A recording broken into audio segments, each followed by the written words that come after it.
नमः बर्हापीडाभिरामं मृगमदतिलकं कुण्डलाक्रान्तमगण्डं कंजक्षं कम्बुकण्ठं स्मितो शुभगमुखं स्वाधरिणस्तवेनो श्यामं शान्तं त्रिभङ्गं रविकरवसनं भूषितं वैजयन्तं वन्दे बृन्दावनस्थं युवतिशतवृतं ब्रह्मगोपालवेशं तप्तो काञ्चन गौराङ्गी राधे वृन्दावनेश्वरी वृषभानुसुतं देवी त्वां नमामि हरिप्रिये तुलसी काननं यत्र यत्र पद्मवनानि च पुराणपाठनं यत्र तत्र सन्नाहितहरि वाञ्छाकल्पतरुभ्यश्च कृपा सिन्धुभ्यैव च पतितानां पावनेभ्यो वैष्णवेभ्यो नमो नमः मूकं करोति वाचालं पङ्गुं लङ्घयति गिरिं यत्कृपातमहं वन्दे परमानन्दमाधवम् नारायणं नमस्कृत्य नरं चैव नरोत्तमं देवीं सरस्वतीं व्यासं ततो जयमुदीरयेत्। ॐ नमो भगवते वासुदेवाय। जय रूप सनातन भट्ट रघुनाथ श्रीजीव गोपाल भट्ट दास रघुनाथ এই ছয় গোস্বামীর করি চরণ বন্ধন যাহা হইতে বিঘ্ন নাশ অভীষ্ট পুরাণ দুর্গমে প্রতিমেন্ধস্য স্খলদ পাদ গতির মোহ সকৃপা যষ্টিদানেন সন্ত সন্ত বলম বনম শ্রী গুরু প্রেমানন্দে গৌর হরি।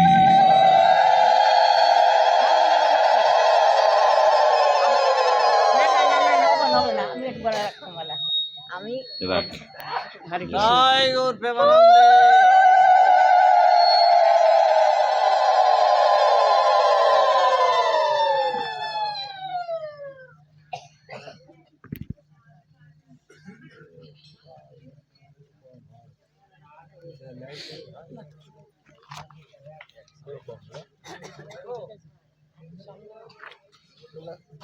বন্ধ হয়ে যাবে।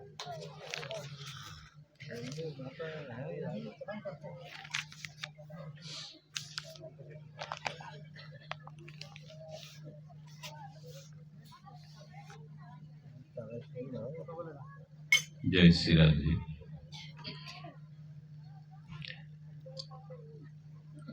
अधर्म विभवत् कृष्ण प्रदर्शन्ति कुलस्त्रियो स्त्रीषु दिष्टासु वर्जेयो जयते वर्णशङ्कर शङ्कर नरकायिव कुलघ्यानं कुलस्य च पतन्ति पितरो असंलुप्तो पिण्डदह क्रिया।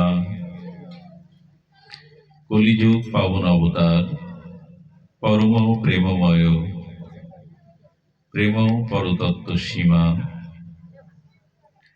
रासবিলাসের চরম পরিণতি প্রেম বিভক্ত বিলাস শ্রীমূর্তি শ্রী শ্রী শচীনন্দন নদিয়া বিহারী শ্রী গৌর হরি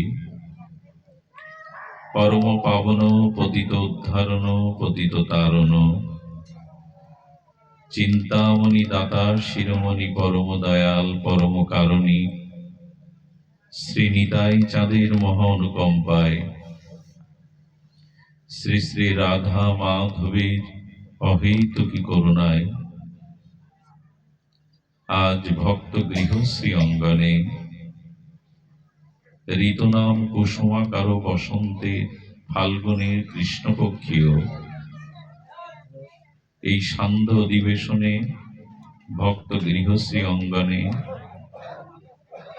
যে ভগবৎ সুধা কথা যজ্ঞের পরম আয়োজন, এই পরম আয়োজনে এই মহামহেন্দ্রক্ষণে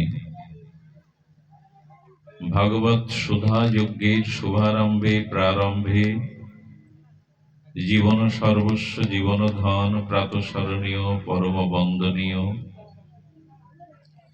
শ্রী শ্রীল গুরু মহারাজের রাতুল আতুল পাবন পদারবিন্দে পরার্ধ কোটি দণ্ডবৎ প্রণতি। অনুষ্ঠানে সমাগত ভক্তজন, মহতজন, জ্ঞানীজন, সন্তজন, গুণীজন, ধর্মশীলা, কল্যাণিয়া দেবী মূর্তি, মাতৃগণ, সকল ভক্ত চরণে দিন অতি দিনের সশ্রদ্ধ দণ্ডবৎ প্রণতি। আমরা শ্রীমদ্ ভগবদ গীতার অর্জুনকৃত একটি শ্লোক দিয়ে আজকের আলোচনার সূচনা বা শুভারম্ভ করতে ব্রতী হয়েছি। তৃতীয় পাণ্ডব অর্জুন ভগবানের প্রিয় সখা বলছেন, ধ্যান দিন, কোলাহল বা আন কথা পরিত্যাগ করে ভাগবত শব্দের দিকে মনোযোগ দিন। বলছেন, অধর্মবিভবৎ কৃষ্ণ প্রদর্শন্তি কুলস্ত্রিয় স্ত্রীষু দুষ্টাসু বার্জেয় জায়তে বর্ণসংকর। অর্জুন বলছেন,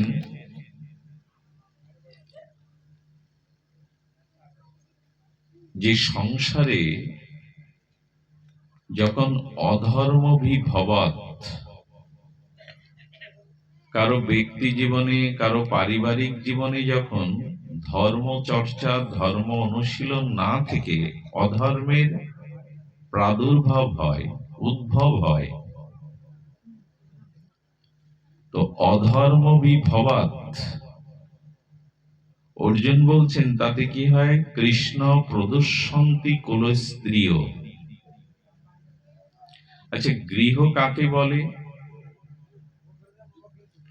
যদি 20 জন পুরুষ একটি গৃহে বাস করে অথচ কোনো মা বোন রমণী না থাকে, তাকে গৃহ বলা যাবে না।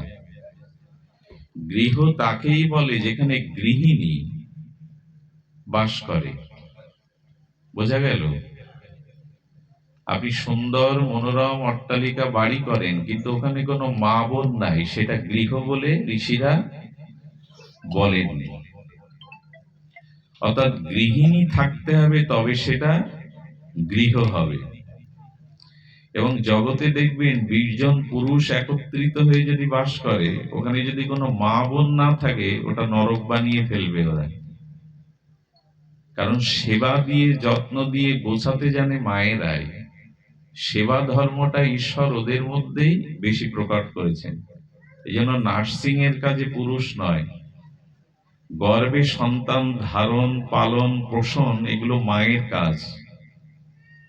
পিতা মারা গেলে মা ভিক্ষা করে কাঙালিনী হয়েও সন্তান মানুষ করতে পারে, কিন্তু মা মারা গেলে পিতার পক্ষে সন্তান প্রতিপালন করা বড় দুরূহ হয়ে পড়ে। পড়ে কিনা? কারণ পালন, পোষণ, রক্ষণ এগুলি মায়েদের কাজ। এই জন্য যেখানে মাতৃজাতি নেই, দেখবেন নরক করে রাখা, সব অগোছালো, কিছুই ঠিক নেই। এই জন্য গৃহ তাকেই বলে যেখানে গৃহিণী আছে। এই জন্য এখানে অর্জুন বলছেন, দেখো অধর্মবিভবৎ, খুব ধ্যান দিবেন। এখানে কিন্তু আর কোলাহল করলে আমরা কিছু নিতে পারবো না। যখনই কোনো ব্যক্তির জীবনে বা পরিবারে ধর্ম চর্চা, ধর্ম অনুশীলন থাকে না, ভজন সাধন থাকে না, তখন অধর্ম বৃদ্ধি পায়। এটি নিয়ম। যেখানে আলো জ্বলবে ওইখানে আপাতত আধার দাঁড়াতে, সূর্য উঠল মানে অন্ধকার দূর হলো। সূর্য উদয় হলে আর অন্ধকারের স্থান করে নিতে পারে না। তো যেখানে ধর্মের উদয় হয়, ওখানে অধর্ম ক্ষীণ হয়ে আসে। আর যেখানে ধর্ম ক্ষীণ হয়ে আসে সেখানে অধর্মের প্রাদুর্ভাব হয়। তো আজ প্রশ্ন হলো, আমাদের ব্যক্তি জীবনে, আমাদের সংসার জীবনে ধর্ম আছে তো? ধর্ম থাকলেও, ধর্ম তো আছে, অনুশীলন আছে তো? দেখুন, শাস্ত্রে বলেছে ভক্তি মানে ভগবানের অনুরাগের রঙে হৃদয়টা রাঙানো। এই তো ভগবানের প্রতি যে অনুরাগ, প্রীতি, ভালোবাসা, সেই রঙে হৃদয় রাঙাবার নাম হলো ভক্তি। বোঝা যায়? আচ্ছা, আপনার ময়লা বস্ত্রটা, কাপড়টা যদি গিয়ে বলেন এটা রঙে রাঙিয়ে দেন গেরুয়া রঙে, তো যিনি রং লাগান কাপড়ে তিনি বললেন কাপড়টাকে ধুতে হবে, পরিষ্কার না করে রং লাগানো। তো হৃদয়ে ভগবানের প্রতি প্রেম ভক্তির রং তখনই লাগবে যখন হৃদয় ধর্মের দ্বারা পরিষ্কার। আগে তো কাপড়টা কাচতে হবে, পরিষ্কার করে তবে রং লাগাতে হবে। বোঝা যায় কথা? ধর্ম আমাদের কি করে? ধর্ম আমাদের বহু জন্ম জন্মান্তরের পাপ, যন্ত্রণা, আমাদের হৃদয়ে যে কাম, ক্রোধ, লোভ, লালসা, কুসংস্কার, এগুলিকে ধুইয়ে দেয়, এগুলিকে পরিষ্কার করে দেয়। তার নামই ধর্ম। ধর্ম করে যদি মন পরিষ্কার না হয়, মনের কামনা বাসনা, অন্ধকার অজ্ঞানতা দূর না হয়, তাহলে জানবেন অনুষ্ঠান হয়েছে, ধর্ম হয়নি। অনুষ্ঠান এক জিনিস, ধর্ম আর এক জিনিস। ধর্ম শব্দের অর্থ হলো যাকে ধারণ করলে আর কখনো আমার পতন হবে না, স্খলন হবে না, তার নাম ধর্ম। ধৃধাতু মন প্রত্যয় যোগে ধর্ম শব্দ নিষ্পন্ন বলা হয় শাস্ত্রে। মানে যাকে ধারণ করলে আর আমার পতন, বোঝা যায় তো? পতন মানে আর পাপের দ্বারা আমার স্খলন হবে না, পতন হবে না, এরই নাম। তো আমাদের কি হচ্ছে? যদি হৃদয়ে হিংসা না গেল, গর্ব অহংকার না গেল, এখনো কামনা বাসনা আগের মতো রয়ে গেলে, কি শব্দ হচ্ছে? জয় শ্রীরাধে। ইকোর জন্য না, ইকো ঠিক আছে, চড় করছে, ঠিক আছে, থাক, আবার ভালো করতে গেলে সমস্যা। জয় শ্রীরাধে। বসুন, বসুন। সেটগুলো, মোবাইল সেটগুলো সুইচ অফ করে রাখুন যাতে না বাজে। আমরা বলছিলাম ধর্ম মানে যাকে ধারণ। আচ্ছা, ধারণ করাটা ধর্ম না। আপনি লাঠি ধারণ করলেন, রাস্তায় যেতে গিয়ে পিচ্ছল পথ, লাঠি, তো যখন পা পিছলে পড়ে যান তখন লাঠিও পড়ে, আপনিও পড়ে, ওই ধরাটা কি ধর্ম? যা নিজেও পড়লাম, ও পড়লো, মানে লাঠি ধরাটা ধর্ম নাই। কোন ব্যক্তিকে ধরলেন, তো সেও অনেক সময় পথে স্লিপ খেয়ে পড়ে যায়। মানে যাকে ধরলে আর আপনি পড়বেন না, মানে পতন হবে না, তার নাম ধর্ম। লাঠি ধরা ধর্ম কি? তো পড়ে যায়। কোন ব্যক্তিকে ধরেন, সেও পড়ে যায়, আমিও তার সাথে পড়ে যাই। এখন ধ্যান দিন, আমাদের ধর্ম যদি যথাযথ ধারণ হয় তাহলে আমাদের আর পতন হবে না। অর্জুন বলছেন ধর্মের কাজ হলো অনন্ত জন্মের দুর্বাসনা, কামনা, ভোগ বাসনা, দম্ভ, অহংকার, কাম, ক্রোধকে পরিষ্কার করে দেয়। আর তখনই ধর্মের অনুরাগের রং, ভগবত প্রীতির রং হৃদয়ে লাগবে, তার আগে লাগবে না। এখন অধর্ম যখন সংসারে ব্যক্তিতে বেড়ে যায়, অধর্ম বাড়া মানে যখন ধর্মের অনুশীলন থাকে না, ঈশ্বরের সাধন ভজন থাকে না, তখন অধর্ম বেড়ে যায়। অধর্ম যখনই বাড়ে তখন কি হয়? কৃষ্ণ প্রদর্শন্তি। আচ্ছা, নদীর জল যেটা স্রোতের মধ্যে বইছে, ওই স্রোত থেকে জলটা তুলে নদীর তীরে একটা গর্তের মধ্যে ঢেলে দিয়ে মাসখানে রাখলেন, 1 মাস পরে গিয়ে দেখবেন ওই গর্তের মধ্যে আবর্তশীল জলটা দূষিত হয়ে গেছে। কিন্তু যে নদী থেকে জলটা তুলে ওখানে রেখেছেন, সেই নদীর জল কিন্তু দূষিত। কারণ কি? একই তো জল। কারণ কি? গঙ্গার জল গঙ্গার তীরে কোনো গর্ত করে আমি পাত্রে করে রেখে দিলাম। 1 মাস পরে দেখলাম গর্তের মধ্যে আবর্ত যে জলটি ওটা দূষিত হয়ে গেছে, কিন্তু পাশে তো গঙ্গা বইছে, স্রোত বইছে, সে জল দূষিত হয়নি। জল একই, তো কারণ কি? কারণ হলো যা স্রোতের মধ্যে রয়েছে তা দূষিত সহজে হয় না। স্রোত থেকে আলাদা হয়ে যখন গর্তের মধ্যে, ছোট গণ্ডির মধ্যে স্রোত হারিয়ে ফেলেছে, তখনই ময়লা, মাটি, গাছের পাতা পড়ে পড়ে দূষিত হয়ে গেছে। বোঝা যায় কথা? তো যখন আপনার ধর্মের অনুশীলন থাকবে না, সদাচার থাকবে না, জপ থাকবে না, ভগবানের উপাসনা থাকবে না, সাধু সঙ্গ থাকবে না, শ্রবণ কীর্তন থাকবে না, এটি স্রোত। এই যখনই থেমে যাবে তখনই আপনার ভিতরে অধর্ম এসে উদয় হবে। অধর্ম মানে যাকে আশ্রয় করলে আমাদের পতন হয়, ধ্বংস হয়, তার নাম হলো অধর্ম। পাপকে ডেকে আনে। অধর্ম কি ডেকে আনে? পাপকে ডেকে আনে। আর পাপ শব্দের অর্থ হলো যার দ্বারা মানুষের পতন হয়। যার দ্বারা মানুষের পতন হয় তার নাম পাপ।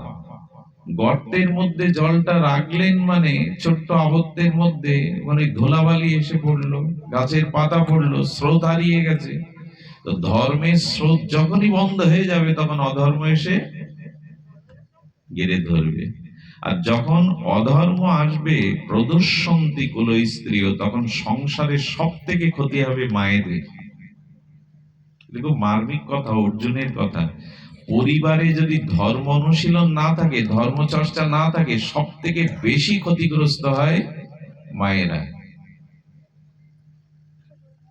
কারণ সংসারকে শান্তিময় করা, ধর্মময় করা, সংসারের সন্তানকে সৎ অভিমুখী করার অনেকখানি বেশি দায়িত্ব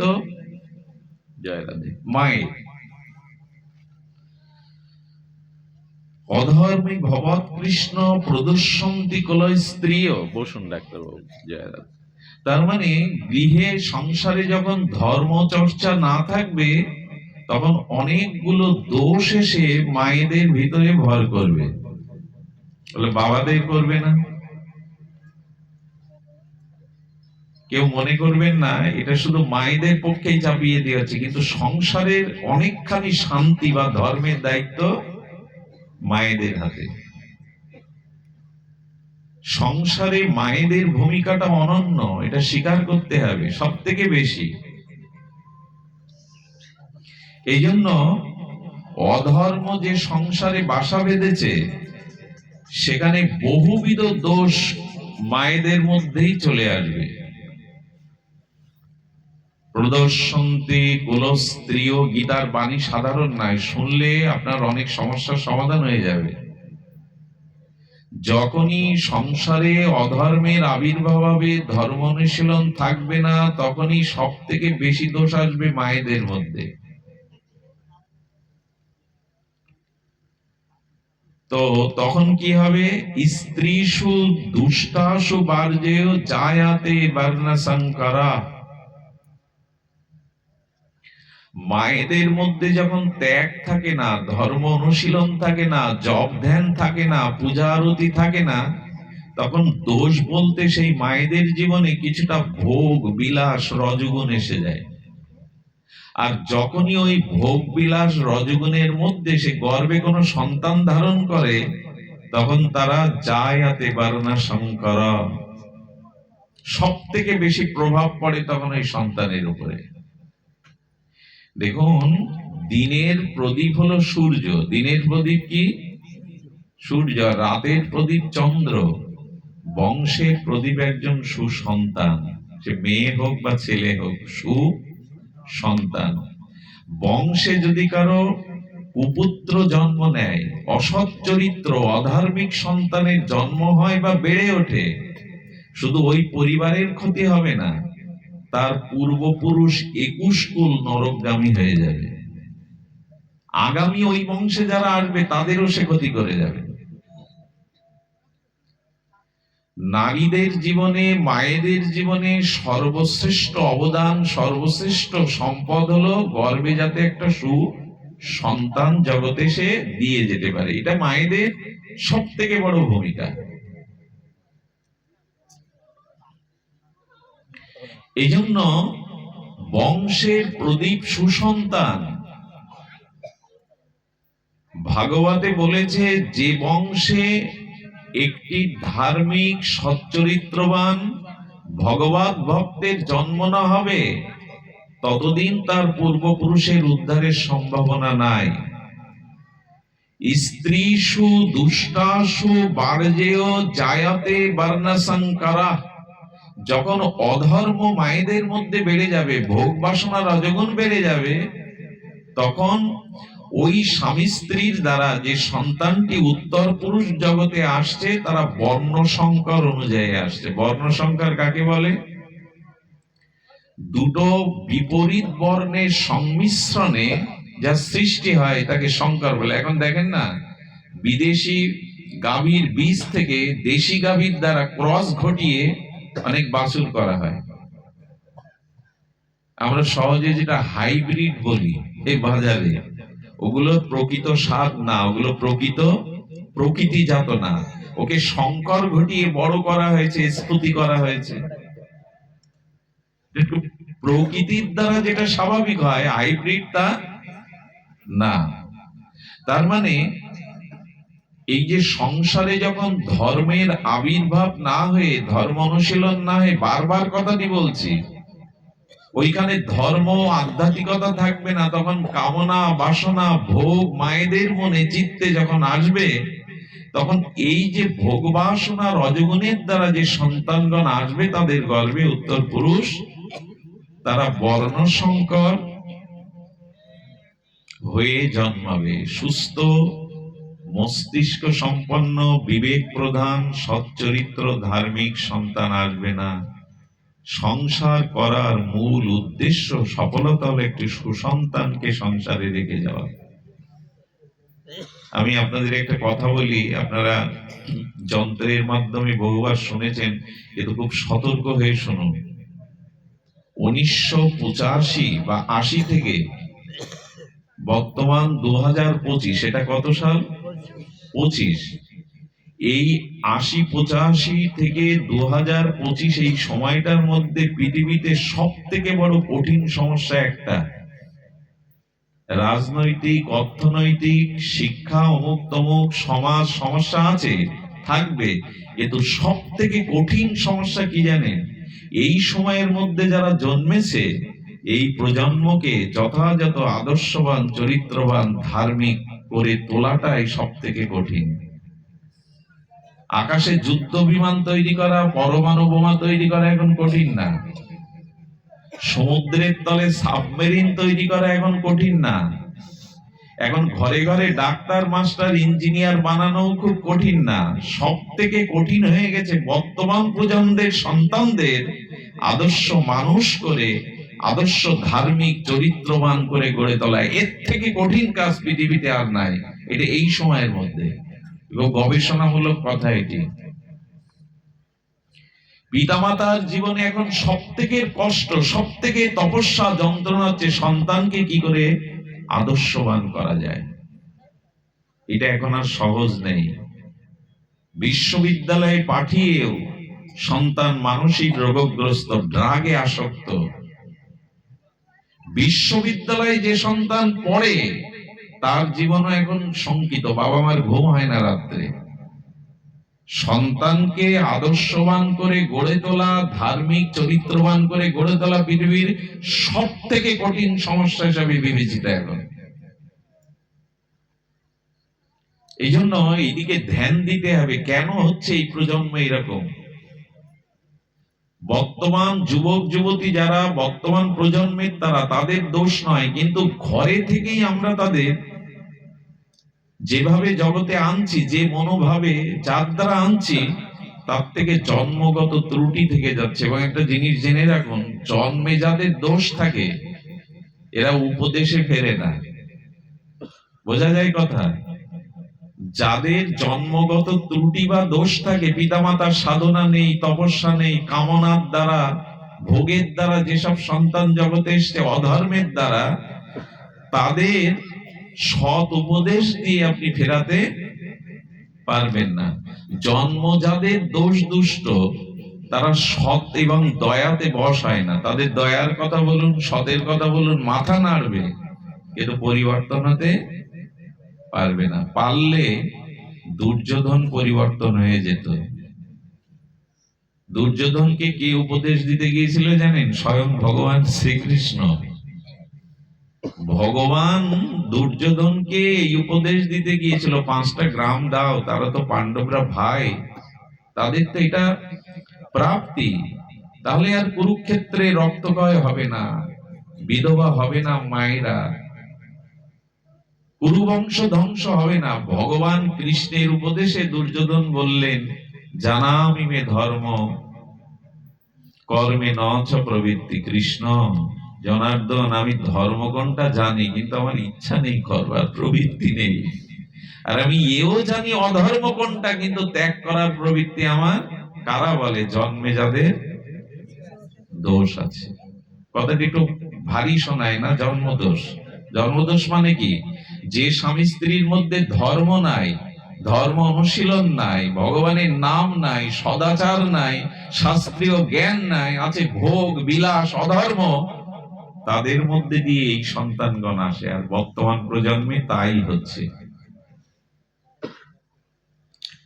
এই জন্য বংশের প্রদীপ যে সুসন্তান, সেটি আজ আমরা ধর্ম অনুশীলন, শাস্ত্রীয় বৈদিক জ্ঞান, সদাচার না থাকায়। মনে আছে মা নিকষা, বাবা বিশ্বশ্রবা মুনি, মুনি, তো সেই মুনির কাছে গেল কে? আচ্ছা, যে গর্ভে রাবণ জন্মালো সেই গর্ভে আবার বিভীষণ এলো। কি মজা দেখুন! যে গর্ভে রাবণ কুম্ভকর্ণ জন্মালো সেই গর্ভেই তো বিভীষণ এলো। দুটো পার্থক্য কেন? দেখুন, বিষয়টা হচ্ছে আমাদের ভাগবতেও আছে, দেবাহুতি চরিত্রে, মনের যে ভোগ বাসনা, তমগুণ রজগুণ, এই রজ বা তম ভোগ বাসনার দ্বারা যে মেয়েরা উপযুক্ত কাল, উপযুক্ত সময় নির্ণয় না করে সন্তান, সব থেকে বড় কথা কি?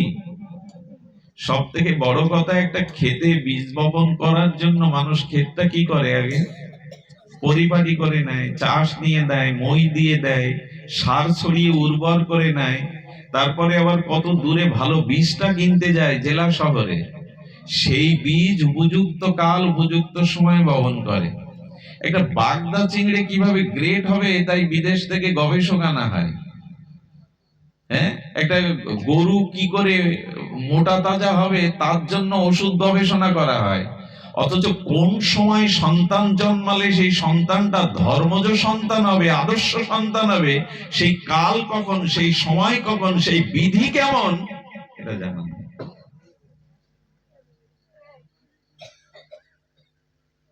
এই জন্য আমাদের গৃহ, এই সংসারটা আশ্রম। এটাকে শুধু খাওয়া দাওয়া ঘুমানোর জায়গা না, এটা গারস্থ আশ্রম। হিন্দুর ঘরে কেন তুলসী বেদি থাকবে? আঙিনাতে কেন তুলসী থাকতে হবে? নাহলে তুমি হিন্দু নাও। তুমি তখনই হিন্দু যখন তোমার গৃহাঙ্গনে ভক্তি দেবীর সকাল সন্ধ্যা আরতি হবে, বন্দন হবে, পরিক্রমা হবে। তুমি তখনই হিন্দু বলে দাবি করতে, যখন তোমার ঘরে একখানা গীতা থাকবে, শুধু পেপারে মোড়ানো থাকবে না, ওই গীতা প্রতিদিন পাঠ হবে, অনুশীলন হবে। তার আগে তুমি হিন্দু না, সনাতনী নয়। তুমি তখনই হিন্দু যখন তোমার ঘরে শ্রী গোবিন্দের পূজা অর্চন হবে, ভোগরাগ হবে। সংসারটা তোমার নয়, সংসারটা ভগবানের। তুমি এখান থেকে 60 বছর আগে এই পরিবারে ছিলে না, এর পরেও থাকবে না। সংসারটা ভগবানের। আছে গোবিন্দের। কালকে কোথায় এক জায়গায় গেছি পাঠ করতে, সেখানে দেখি 3-4 তলা বাড়ি, ঠাকুরের আসনটাও ভালো করা, কিন্তু ওই ভ্যানের সামনে, ভ্যান চালায় না, পরিবহন ভ্যান, ওর সামনে দেখবেন ছোট বাটি শিকের উপরে ডিজাইন করে। তা আমরা ঠাকুর ঘরে এরকম ছোট ছোট আঙুলও বসে না, এরকম ছোট গ্লাস, ছোট বাটি, একটু চিনি বাতাসা রেখে দিই। এগুলো ভগবত সেবা বলে না। হ্যাঁ, তোমার সামর্থ্য নেই, তুমি গরিব মানুষ, ফুল জল দাও, কিন্তু যদি সামর্থ্য থাকে তবু চিনি দিয়ে আজকে সকালে দেয়, আর মনে হয় সন্ধ্যায় বা কাল সকালে হলে পিঁপড়ের খাদ্য দেয়। ভোগ লাগানোর পরে, নিবেদনের পরে, আরতির পরে ওটা তুলে নিতে হবে, পেতে হবে, ওখানে রাখা যাবে না। এই যে এখন মশার সময় আপনি মশারি টানাচ্ছেন, আপনার ঠাকুরের কোনো ব্যবস্থা আছে তো যাতে মশা না লাগে? সন্তানকে আপনি কত আদর করে স্নেহ করান, স্নান করান, নূতন পোশাক পরান। ভগবানকে কখনো পোশাক পরিয়েছেন? তাকে অভিষেক করান। আপনি নিজে ঘুমান, ভগবানকে কখনো শয়নে দেন? আপনার ঘরে হিন্দু আপনি গোবিন্দ রাখতে হয়, তাই একটা পট রেখে দিয়েছেন, ধুলা বালি মশা মাছি, নিদ্রা নেই, জাগরণ নেই, একটু চিনি বা মিশ্রি, এই সারা ঠাকুর সেবা। এভাবে হবে না। সকালে 1 ঘন্টা, সন্ধ্যা 1 ঘন্টা যদি ঠাকুর ঘরে সময় দেন, আপনি তখনই হিন্দু, তখনই আপনার এই গৃহটা আশ্রম হবে, যখন বৃন্দাজির সকাল সন্ধ্যা আরতি, পরিক্রমা, কীর্তন হবে। যখন আপনার গৃহে গীতা অনুশীলন হবে, গীতা পেপারে মুড়ে লাল কাপড়ে রেখে দিলে কাজ হবে না, ওইটাকে আপনাকে পাঠ করতে হবে, অনুশীলন করতে হবে। যে না জানে তাকে একটা শ্লোক পাঠ করাতে হবে। যেখানে গীতার অধ্যয়ন হয়, যেখানে গীতা চর্চা হয়, ওখানে কোনো অভিশাপ আসতে পারে না। কিন্তু গীতা এখন পেপারে মোড়ানো, লাল কাপড়ে ঢাকা, আর বের করবে কবে? যেদিন ওই বাড়ির কেউ মারা যাবে, বুকের উপরে দেওয়ার জন্য বের করবে, এর আগে গীতা খুলবে না। এই হলো হিন্দুর দুর্দশা। সব পরিবারে নয়, প্রায় পরিবারে এই দশা। আপনার বাড়ি তুলসী থাকতে হবে, গীতা থাকতে হবে, গোবিন্দ থাকতে হবে, গঙ্গা থাকতে হবে, গঙ্গা জল। প্রতিদিন যদি 1 বিন্দু করে গঙ্গা বাড়ি পান করেন, আপনার ভেতর পবিত্র হবে। সদ্য পাতক নাশিনী গঙ্গা। আর গ্রামাঞ্চলে বাস করলে একটা গাভী পুষতে হবে। এখন আর গাভী পোষা হয়েছে, এখন ওইটা বেঁচে দিয়ে কালার টিভি আনো। গরু পুষতে গেলে তো গরু হয়ে যেতে হবে। শহরে যারা বাস করেন তারা তো আর গাভী পুষতে পারবে না, কিন্তু তারা কি করে জানেন? পহেলা বৈশাখে কোনো গোশালায় চলে যায়, গাভী মাকে প্রসাদাদি দিয়ে তাকে যত্ন করে আসে। পৃথিবীতে এমন কোন প্রাণী নাই যার মলমূত্র জগতের কল্যাণে বেশি করে কাজে লাগে। সব থেকে কাজে লাগে গাভীর গোবর। পৃথিবীতে এত বড় পবিত্র বস্তু, দেখে অ্যান্টিসেপটিভ আছে ওতে। ডেটলের থেকে আগেকার দিনে হিন্দু মায়েরা ভোর হওয়ার আগে গোবর ছড়া কেন দিত? ওই জীবাণুগুলো নষ্ট হয়ে যেত। সন্তানরা স্বামী যাতে উঠে পবিত্র স্থানে পা রাখতে পারে, ওখানে বাতাসটা যাতে নির্মল হয়। এখন যেটা ডেটল দেন মেঝেতে, পুরোনো দিনে মায়েরা ওটা দিত। এখন ধুনোও তো দেয় না। এই যে ধুনো, গুগ্গুল, এগুলো দূষণ নষ্ট করে। ঝাঁস করতাল সন্ধ্যাবেলায় বাজালে, ভোরবেলা বাজালে, দেখুন শব্দের ধ্বনির একটা শক্তি আছে। আপনি জঙ্গলের মধ্যে গিয়ে বলবেন ও, কি হবে জানেন? ওই ধ্বনিটা গাছের গায়ে ধাক্কা লেগে ভাইব্রেশন হয়ে আপনার কাছে ওম ওম ওম ফিরে আসবে। আসে কিনা? মানে শক্তিটা ধাক্কা খেলো কিনা, খেয়ে আবার ফিরে এলো। তার মানে শব্দের একটা শক্তি আছে, ওই শক্তিটা গিয়ে ধাক্কা খায়। কোন বিল্ডিং এর মধ্যে গিয়ে ওম বলুন, হরে কৃষ্ণ বলুন, রিসাউন্ড আসবে, ভাইব্রেশন হয়ে রিসাউন্ডটা ফিরে আসবে আপনার দিকে। তেমন শঙ্খ বাজালে, কাসর বাজালে, করতাল বাজালে, ওই ইথার তরঙ্গ থেকে, বায়ুমণ্ডল থেকে সন্ধ্যা বা সকালে সূর্যের কিরণে বা সন্ধ্যা নেমে এলে যে জীবাণুগুলো, রোগ জীবাণুগুলো ঘরে ঢোকে, অমঙ্গল বাতাসটা ঘরে ঢোকে, ঝাঁস করতাল বাজিয়ে হরিনাম করলে ওগুলো ভেতরে যে ওই শব্দ তরঙ্গ ওদেরকে তাড়িয়ে দেয়। এখন সন্ধ্যা দেওয়া মানে মায়েরা বুঝেছে 3টে উলোধ্বনি আর 3টে শাকে ফু দেওয়া, এরকম না। একটু করতাল, একটু ঝাঁজ। বাচ্চাটা থাকলে বাজারে নিয়ে গিয়ে বন্দুক কিনে দেন ছেলেদের, করতাল কিনে দিয়েছেন ছোট কখনো? এখন গিটার কিনে দেন, খোল কিনে দিয়েছেন কখনো? ছোট্ট একটা খোল নিলে বাচ্চাটা ওই নিয়ে কি বলবে? নিতাই গৌর বলবে, হরে কৃষ্ণ বলবে। ওইসব নাই, একটু খোল বাজুক, একটু ঘন্টা বাজুক, ঝাঁজ বাজুক, এই শব্দগুলো কি হয়? এই শব্দ তরঙ্গ গৃহ থেকে পবিত্র ভাব আনায়ন করে। এই জন্য গৃহে যদি ধর্ম অনুশীলন না হয়, ধর্মচর্চা না হয়, গীতা পাঠ না হয়, দেখুন শিব ঠাকুর ভগবত কথা বলছেন কোলে করে পার্বতীকে, সামনে পার্বতীকে রেখে রাধারানীকে কৃষ্ণ গোবিন্দ কথা শোনা, গোবিন্দ লীলা কথা শোনান রাধারানী, সখীদের নিয়ে গোবিন্দ গুণ কথা বলেন। রামচন্দ্র চিত্রকূট পর্বতে পঞ্চবটির বনে লক্ষণকে নিয়ে, সীতাকে নিয়ে সাধুসঙ্গ করছেন। সীতাকে নিয়ে বনবাসে পঞ্চবটি বনে প্রভু সৎসঙ্গ করছেন। রাম সীতাকে নিয়ে হরিকথা আলাপন করছেন। শিব ঠাকুর পার্বতীকে কোলে বসিয়ে ঠাকুরের কথা গুণকীর্তন করছেন। রাধা রানী সখীদের বসিয়ে কৃষ্ণ গুণকীর্তন করছেন। আমরা স্ত্রী পুত্র নিয়ে বাড়ি বসে গীতা আলোচনা, গীতার একটা শ্লোক নিয়ে আলোচনা করি। ধর্ম শুধু স্টেজে হবে, এই 3 দিন নাম যজ্ঞ, 2 দিন লীলা কীর্তন ওখানে হবে, ঘরে কিছু হবে না। খুব দুঃখের বিষয়, যে বাড়িতে ধর্মীয় আলোচনা হয় না, গীতা নিয়ে শাস্ত্র নিয়ে পর্যালোচনা হয় না, ওখানে অন্ধকার যাবে না। যেমন সব লাইট অফ করে দিন, এখানে গাঢ় অন্ধকার আনো। এনে আমি গাঢ় অন্ধকারের মধ্যে গীতা হাতে নিয়ে বলছি, বলুন তো আমার হাতে কি? বলতে পারবেন? এখানে কোনো আলো না থাকলে। আলোটা নিভিয়ে দেওয়ার পরে গীতাটা আমি শ্রীহস্তে নিলাম, এবার অন্ধকারেই বলছি, আপনারা বলুন আমার হাতে কি? বলতে পারবেন? কেন অনেক কাছে আছেন তো, বলতে পারছেন না কেন?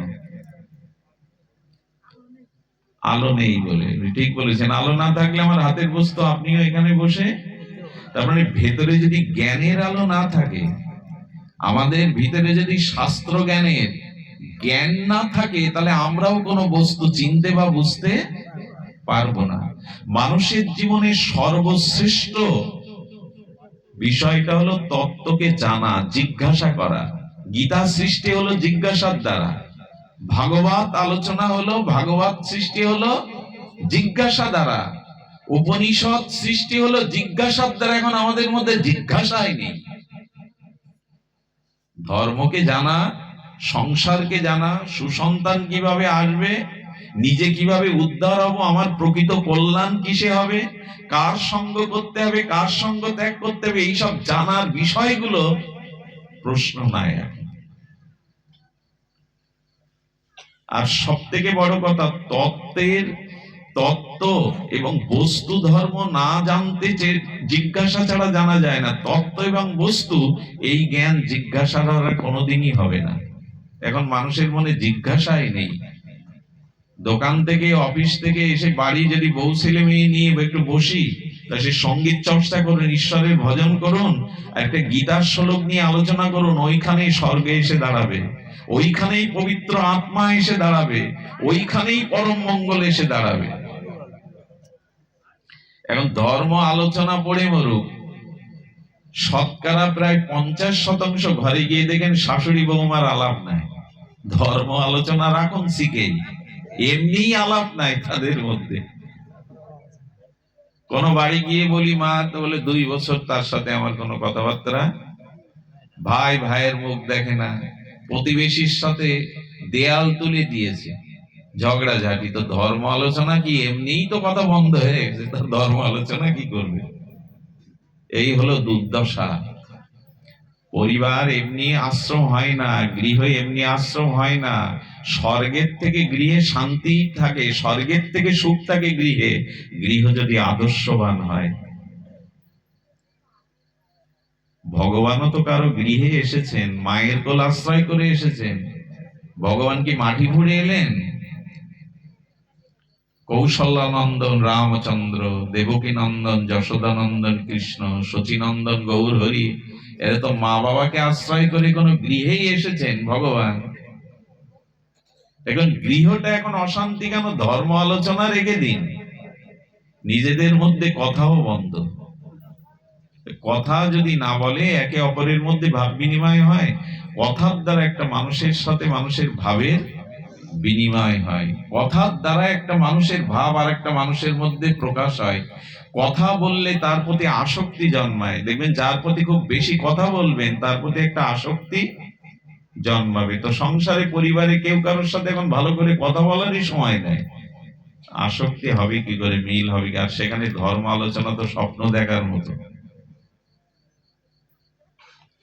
প্রহ্লাদ মহারাজ তাদের ইতিহাস খোঁজ করে দেখুন, গৌড়ীয় যত মহামানব ভক্তগণ এসেছে তাদের পরিবার পিতামাতার খোঁজ করে দেখুন। এই জীবাদম আপনাদের সামনে গীতার কথা বলছে, আমার জীবনে ওই গীতার পরিচয় ঘটেছিল আমার পিতার হাত ধরে। ছোট্ট আমি তখন, বাবা মা ভোরবেলা গুরুদেবের মন্ত্র স্মরণ করতেন আমাকে কোলে নিয়ে। আমার বাবা, আমি যখন খুব ছোট, কাঁধে করে নিয়ে কীর্তনাসরে নিয়ে বসিয়ে রাখতো, প্রত্যেক জায়গায় নিয়ে যেত, নাম সংকীর্তনে নিয়ে যেত। কত দুঃখের বিষয়, এখন বাড়িতে যুবতী মেয়েকে সাজিয়ে গুছিয়ে সিনেমা, থিয়েটার, মেলায় পাঠায় বাবা মা, একটু ভাগবতে পাঠায় না। এখানে যুবক যুবতীরা নাই, ওরা এখন কোন রাস্তার ধারে, ওরা কোন নদীর ধারে, ব্রিজের উপরে ওরা জালে আটকে গেছে। নেট মানে জাল, ওদের এখানে পাবেন না, কারণ ওদের ভিতরে জন্মগতভাবে ধর্ম অনুশীলন আমিও করিনি, তার মধ্যেও আমি ওটা সাধনার দ্বারা, তপস্যার দ্বারা আনিনি। তারা ওই রাস্তাঘাটে মাঠে পড়ে রয়েছে, আর রাত 2-3টে পর্যন্ত ওই নেট ঘাটতে ঘাটতে 1-2 বছর পরে ওদের ভিতরে এমন ভাইরাস প্রবেশ করবে, ইতিমধ্যেই 30% যুবক যুবতীরা মানসিক রোগগ্রস্ত হয়ে গেছে। শতকরা 30% যুবক যুবতী এখন মানসিক রোগগ্রস্ত। মানসিক রোগটা বাইরে বোঝা যায় না, কিন্তু এটা পরে প্রকট হয়ে যাবে। সুস্থ চিন্তা তারা আর করতে পারবে না। সুধীগণ, এই জন্য নিবেদন করছি, আমি কথাটা বিস্তার করবার জন্য অর্জুনের কথাটাই বলেছি, অধর্ম বিভবাৎ কৃষ্ণ প্রদুষ্যন্তি কুল স্ত্রীয়। পরিবারে ধর্ম না থাকলে মেয়েদের মধ্যে দোষ এসে পড়বে, মায়েদের মধ্যে ভোগ বাসনা এসে পড়বে। তখন আর গীতা বা মালায় জপের মালা না, তখন লুডু বা তাস নিয়ে বসবে, টিভি নিয়ে বসবে। সন্ধ্যার পরে তখন আর জপের মালা, হরে কৃষ্ণ মহামন্ত্র জপের মালা উঠবে না, রিমোট উঠবে। আর এইগুলো দেখতে দেখতে এইগুলো, এই ওখানে কে কথা বলছে, নিষেধ করুন। বৃদ্ধ মানুষ বুঝছে না, কথা বলছে। জয় শ্রী রাধে। তো লক্ষ্য করুন, ধর্ম চর্চা করুন, না হলে স্ত্রী দৃষ্টাসু বার্জেয় জায়াতে বর্ণ সংকরা। স্বামী স্ত্রী দুই ভাব, দুই ধারার মধ্যে যারা আসবে, সে সন্তান ধর্মমুখী হতে পারে না, আদর্শমুখী হতে পারে না। একটা জিনিস দেখবেন, পূর্ব জন্মের কোন সংস্কার ছাড়া, স্বীকৃতি ছাড়া কেউ শুভ পথে, ধর্মের পথে উঠতে পারে না। বহু নাম জন্ম নামন্তে জ্ঞানবানাং প্রবদ্ধতে। বহু জন্মের স্বীকৃতি না হলে মানুষ আদর্শবান, ধর্মমুখী হয় না, আদর্শমুখী হয় না। এক জন্মের সৌভাগ্যে সব হয় না। এই জন্য সংস্কার দরকার। আমি গত কোথায় পাঠে বলেছিলাম, মানুষ বাড়ি সংস্কার করে না, বছর শেষে রং টানে। কি করে? ওটাকে কি বলে? সংস্কার বলে তো। প্লাস্টারটা সংস্কার করে, রং সংস্কার করে। মানুষ নিজের জামা কাপড়ও সংস্কার করে, কাচিয়ে আনে, শালটা কাচাতে হবে। রাস্তা সংস্কার করে, সব সংস্কার করে, কিন্তু মানুষ নিজে সংস্কার কিভাবে হবে, এ সংস্কারের গায়ে হাত নেই। করি আমরা সংস্কার করি নিজেকে? সাবান সোডা দিয়ে তো কাপড় সংস্কার করেন, রং টেনে বছর অন্তর তো বাড়ি সংস্কার করেন, রাস্তা ভেঙে গেলে রাস্তা সংস্কার করেন। কিন্তু এই মানব জীবনটা, আমি যে মানুষ, আমি যে একটা মানুষ, আমার সংস্কার দরকার। কারণ আমার মধ্যে অনেক অসৎ ভাবনা, কামনা, বাসনা আছে, এগুলো সংস্কার করা দরকার। কই সে সংস্কার? সব সংস্কার প্রয়োজন মনে করে নিজেকে সংস্কার করতে হবে, এটা ভাবনা। এই সংস্কার হয় এই ভাগবত অনুষ্ঠানে, সংস্কার হয় শাস্ত্র অনুশীলনে, হরি নামে, ভগবত কথা শ্রবণে। এখন দেখবেন কারো মধ্যে কোনো অসৎ বুদ্ধি, অসৎ চিন্তা আসবে না, কারো মাথায় কোনো কুচিন্তা, সংসারের ভার বোঝা এখন কাজ করবে না। কারণ আপনি সংস্কার হচ্ছেন। এখন হরি কথা সাধু সঙ্গে মানুষ সংস্কার হয়, এখন সেই সংস্কারটা আমাদের মধ্যে যাচ্ছে। এই জন্য এখন মানসিক শান্তিটা আছে। এখন অসৎ চিন্তা এই পরিবেশের মধ্যে এখন কেউ করবে না। একজনের বাড়ি বীণা ছিল। কি ছিল? বীণা। বীণার ঝংকার তো সবাইকে মোহিত করে, কিন্তু যে বীণা বাজাতো, বীণার রাগ রাগিনী আলাপ করতে পারতো, সে মারা যাওয়ার পরে বীণাটা পড়ে রয়েছে। বাড়ির বাচ্চারা গিয়ে তারে টান দেয়, দিলে একটা তার কেটে গেছে। আর ওই বাচ্চারা যখন তারে টান দেয়, গুরুজনরা কথা বলতে থাকে, ওই তার ঢং করে বেজে উঠলে ওদের লাগে খারাপ, কথা বলছিল। আচ্ছা, রাত্রেও বীণা বাজায়, ইঁদুর গিয়ে পড়ে, বিড়াল গিয়ে তার টান দেয়, গৃহকর্তাদের ঘুমের ডিস্টার্ব হয়। সকালবেলা উঠে ওই পুরাতন বীণাটা গাছতলায় আবর্জনা টনা ফেলে ওখানে রেখে চলে আসছে। ওইখানে দূরে দাঁড়িয়েছিল এক বীণা বাদক এবং সঙ্গীতজ্ঞ সাধক। ও এসে তাড়াতাড়ি বীণার তারটা বেঁধে নিয়ে ও সুর আলাপ করতে শুরু করেছে। ও তখন বাড়ি পর্যন্ত আসেনি। এত সুন্দর বীণা বাদনের দ্বারা সুর আলাপ করে কে? এসে দেখে গাছতলায় যে বীণাটা, তার কাটা বীণাটাও রেখে গিয়েছিল, ওই বীণাটাকে তার বেঁধে ও সুর আলাপ করছে মধুর সুরে। ও দাঁড়িয়ে দেখছে। একথা বলার অর্থ কি? বীণাটা তো ওর বাড়িতেই ছিল, কিন্তু সংস্কার করে বাজানোর দক্ষতা, ক্ষমতা, চেষ্টা ওর ছিল না। একই বীণা যিনি সংস্কার করে বাজাচ্ছেন, তার সুরালাপে মধুর পরিবেশ তৈরি হয়ে যাচ্ছে, সুরালাপে মোহিত হচ্ছে। এই জীবনটাও বীণার মতো, কি সংস্কার করুন। অনেক তার কেটে গেছে, এই জীবনটাকে সংস্কার করুন। খাও দাও ফুর্তি করো, এরকম করার জন্য মনুষ্য জীবন না। নিজেকে উদ্ধার করার জন্য, নিজের ভিতরে সৎ গুণাবলীর জন্য আপনাকে আমাকে সংস্কার হতে হবে। আর এটা শ্রী গুরু চরণাশ্রয় না করলে, সাধু সঙ্গ না করলে, হরি কথা হরি নাম জীবনে গ্রহণ না করলে, কোটি জন্ম ব্যাপীও সংস্কার হবে না। মানুষ কখন সংস্কার হয়? সব বুঝি, সব থালা বাসনটাও প্রতিদিন সংস্কার করতে হয়, মাছ দেয়, এটা বুঝি। আমার হৃদয়ে যে ময়লা জমে গেছে, কাম কামনা বাসনা, ওটার সংস্কারের চিন্তা নেই। একে বলে দুর্বুদ্ধি, একে বলে পতন বুদ্ধি। এখন শুরু হয়েছে তাই। আরে বাবা, এত টাকা, এত লেখাপড়া, এত ভৌতিক উন্নতি, এত বিদ্যুৎ, এত কিছু, তো শান্তি নেই কেন? শান্তি নাই। শান্তি নাই কারণ আমাদের জীবনে সংস্কার নাই। এই সংস্কারের কথা বলতে গিয়ে আমি অনেকটা সময় ব্যয় করে দিলাম। বললেন, স্ত্রীষু দ্রষ্টাসু বার্জেয় জায়াতে বর্ণ সংকর। এই বর্ণ সংকরের দ্বারা যদি সংসারে অসৎ সন্তান এসে পড়ে, চরিত্রবান ব্রহ্মচর্য পরায়ণ সুসন্তান না হয়, তবে কি হয়? সংকর নরকা ঐব কুল জ্ঞানাং কুলস্য চ। গোবিন্দ বলেছেন, যে কুলে একজন অধার্মিক, অচরিত্রবান সন্তান জন্ম নেয়, সেই 21 কুলকে নরকে ডুবায়। খুব চিন্তার কথা। কিন্তু পূর্বপুরুষ 21 কুলকে নরকে ডোবায়। এবং আপনি খুব ভাববেন না যে আমি যেসব সন্তান রেখে যাচ্ছি, ওরা শ্রাদ্ধ করবে, গয়ায় পিণ্ড দেবে, তর্পণ করে আমাকে উদ্ধার করবে, অত সোজা না। এই সব সন্তানের দ্বারা অর্জুন কি বলছেন? পতন্তি পিতর অসাং।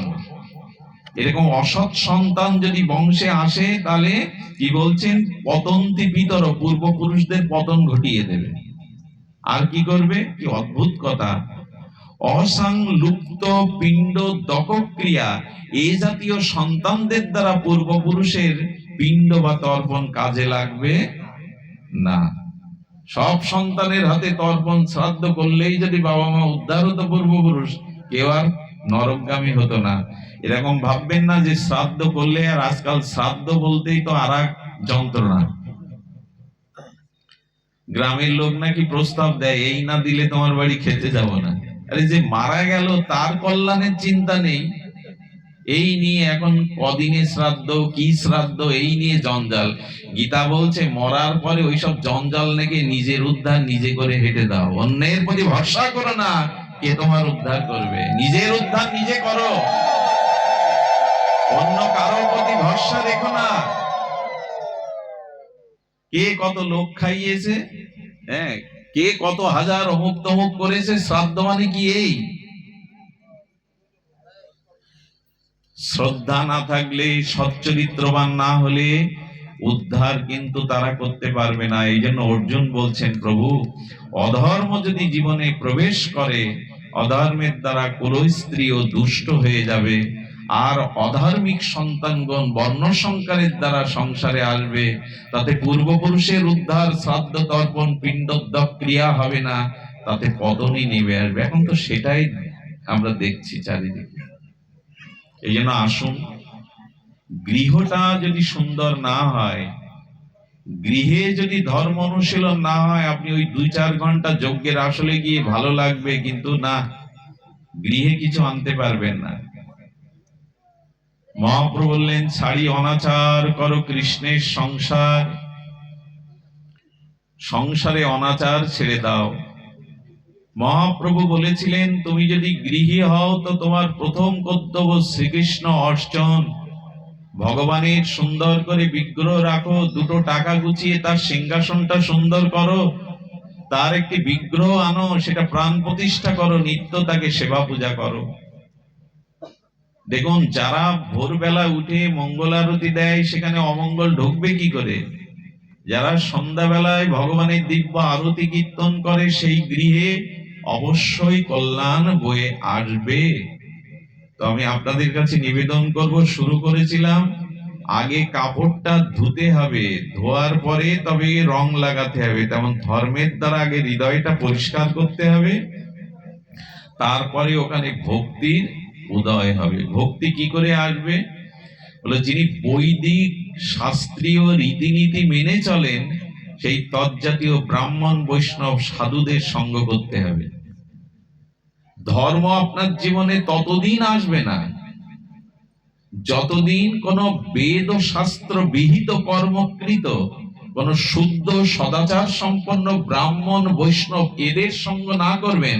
যিনি শাস্ত্র নিজে আচরণ করেন, বৈদিক আচরণকৃত ব্যক্তি, তিনি ব্রাহ্মণ বৈষ্ণব, তার সঙ্গ করতে হবে। আচ্ছা, রোগীর পাশে গেলে বারবার আমার কি হবে? ওই রোগ আমার ভিতরে সংক্রামিত হবে। তেমন যিনি সৎ শাস্ত্র ধর্ম অনুশীলন করেন, তার পাশে গেলে তার ভাবটা আমার মধ্যে। এই জন্য প্রথমে দরকার সাধু সঙ্গ। বোঝা গেল? প্রথমে দরকার, এটাই তো এখন হয়ে ওঠে না।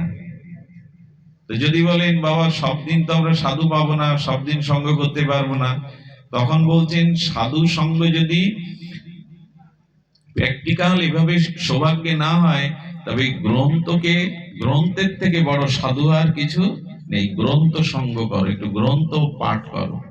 কিরকম দুর্দশা জানেন? অনেক বাড়িতে আলমারি ভর্তি গ্রন্থ রাখা রয়েছে, বেদ পুরাণ উপনিষদ।